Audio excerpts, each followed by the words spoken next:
Sasquatch, a California ghost story. I got up at the crack of dawn, and I drove to Larry's place to pick him up. We were going hiking along our favorite trail in the back of Beyond. It was a sunny day, but not too hot.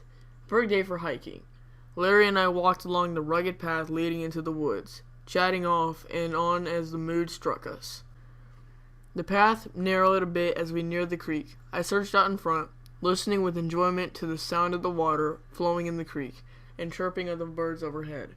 A strange rotten smell drifted through the air. I wrinkled my nose as I rounded the bend and then stopped dead in my tracks.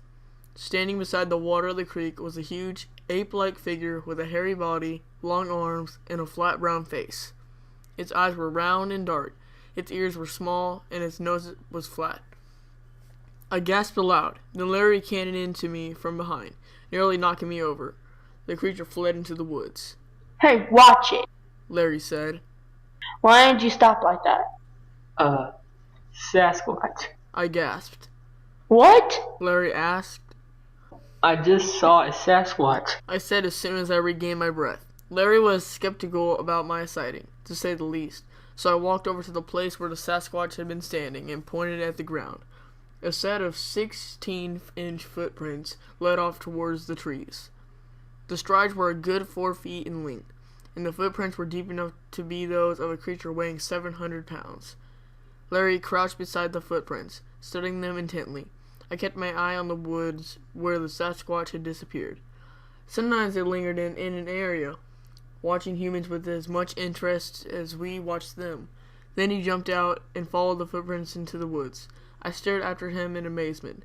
Only an utter fool would follow such a large creature right into his home territory. I trailed after him slowly, ready to run if there was a sign of trouble. As I did, I caught another whiff of rotten garbage. "The ground is too hard for any clear print," Larry called back to me. "It looks like it went into these bushes." He parted the bushes and came face to face with the Sasquatch. Larry gave a strangled yell, which was echoed by an equally startled howl of surprise from the Sasquatch. Larry took off like a rocket, heading back towards the car. The Sasquatch ran away in the opposite direction. I stood stock still, staring bemusedly first at the fleeing Sasquatch, and then at my fleeing friend. At his present rate of speed, I estimated that Larry would make it back to the car in under an hour. I looked again at the Sasquatch. It leapt over the creek in a single bound and disappeared into the trees. The smell of the rotten garbage faded away. I shrugged my shoulders philosophically and started back down the trail towards the car, pondering my very first Sasquatch sighting.